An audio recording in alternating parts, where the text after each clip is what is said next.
Good evening.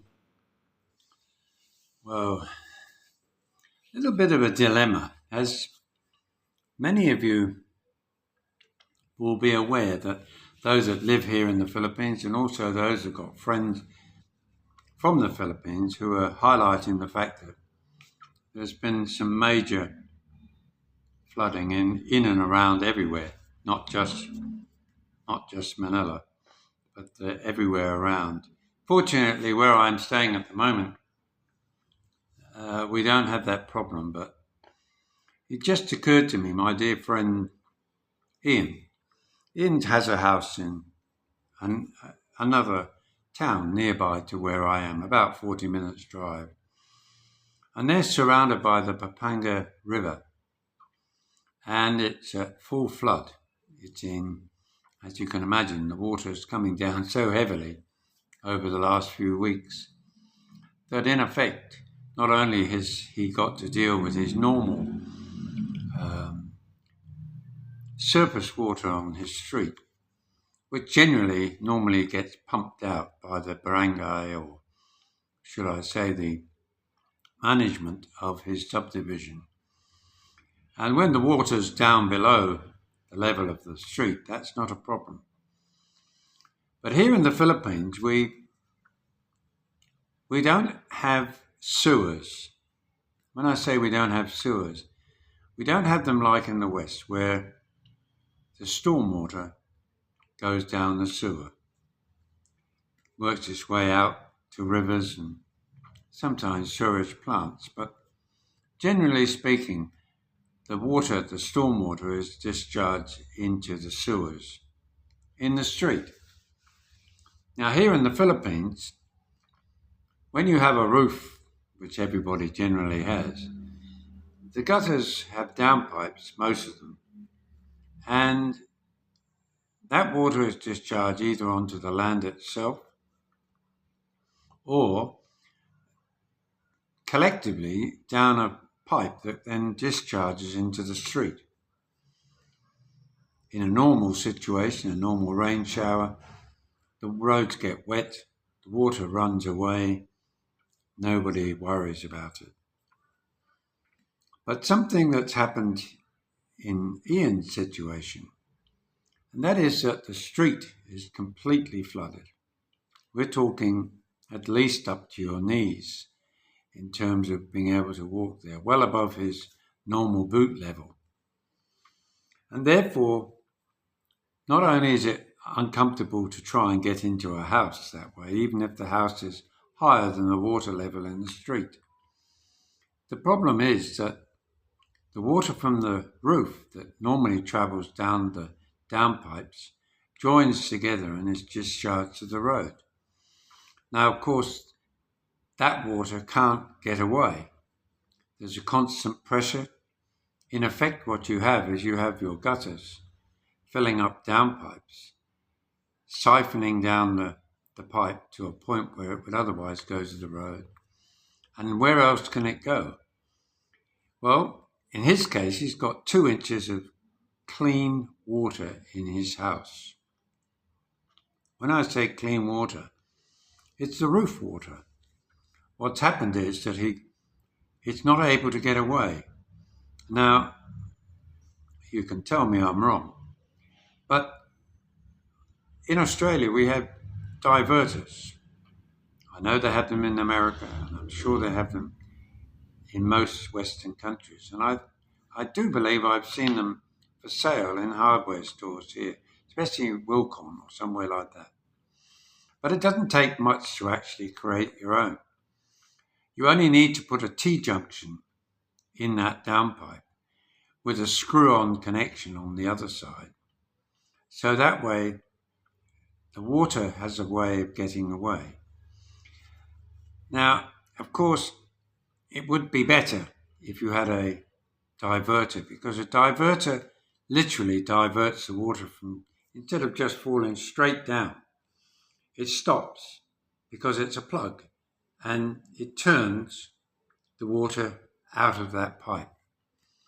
Now, by doing that, maybe 4 feet above the ground level outside his home, on all of his downpipes, He would have the ability when the situation arises again, hopefully not too soon, but in situ, he would have been able to block off the water coming from the roof. Instead of it joining the water going down to the street, naturally, the airlock would be broken by turning the diverter to go out of the pipe. Therefore, the water level in the remaining part of the pipe going out to the road would eventually drop down to the same level of that of the highest point of the water on the street.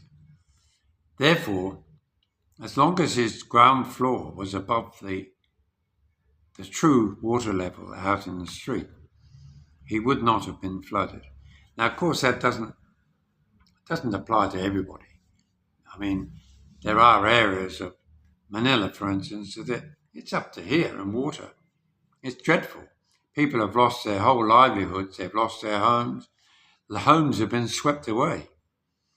And it's not designed for that purpose. But so often in the Philippines, you will buy 100 square meters in a subdivision, which is sufficient for you to build a townhouse, which is what usually gets built on these.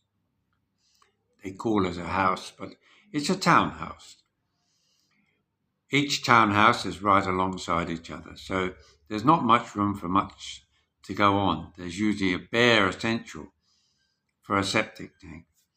Now, of course, in most homes, there's a comfort room. In other words, a toilet, come shower, hand basin on the ground floor. Now, I've suggested that, of course, when the rain comes and it's overflowing, therefore, the septic tank will overflow if the groundwater is above the septic tank. So the only real way of stopping it from coming back up to the toilet bowl, I believe the easiest way would be to go down to a local toy shop and buy a rubber ball, maybe make a small hole in it so it does deflate a little bit, and push it into the bowl itself. Maybe cover it up with a towel so it doesn't quite, anything that sucks around it won't be spreading out of the pan itself. Because if he doesn't do that, you're going to have a horrible smell coming in the house where the septic has flowed up into the bottom of the bowl and sometimes even up to the top. Of course, the only way to get that out then would be to pump it out. Another thing, if you can buy a small electric pump, just nothing flash, a bigger version of maybe a bicycle pump, but something where you can attach a hose to it and pump it out onto some spare land. You can at least get the worst of it out, and it's not going to cause too much pollution if it soaks into the ground for a short period of time. I know you're going to say, oh no, but can you imagine how much water is flowing around with effluent in it? Can't tell me that what they've got floating around the street hasn't got some effluent, because not everybody has a separate water supply coming out off the roof and going out on the street. Some people even connect it to the septic tank. That's a big no-no, because you should never put stormwater into your septic tank. Overseas, generally, it's only the toilet and the hand basins. But then the hand basins generally flow out into what would otherwise be a gully trap, which again is attached to the pipes that go to the sewage, not the sewage, the street sewer line. And therefore, if we apply some of the things that we know from the West and make sure that we maybe allow for the future any problems. You know, when you put a floor grate in, maybe it's a good idea to find one where you can put a screw in it. In other words, you can seal it off if you need to at any point. Because if, of course, those were sealed off, the water would just stop at that point can't go anywhere. And effectively what would happen is when the downpipes became fully laden with water, the gutters would then just overflow. That's why I say that if you have a downpipe diverter on those downpipes from the gutter, you would have avoided a lot of the things that he now has found himself in. There's a ray of hope, and that is that the typhoon that was going up the west coast of the Philippines, in the West Philippine Sea or the South China Sea, depending on where you come from, appears to be leaving the Philippines and it's heading up north towards China and Taiwan. And therefore it's a lull, one might say, in the weather here and around Manila. Thank goodness, because we and they need that rest to try and bring their lives back to normal. And this video really is just to highlight the fact that when we build a home, it's important that we build into them some safety factors.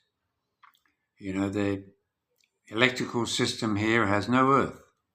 The earth is part of the supply to the house. It has a negative and a positive.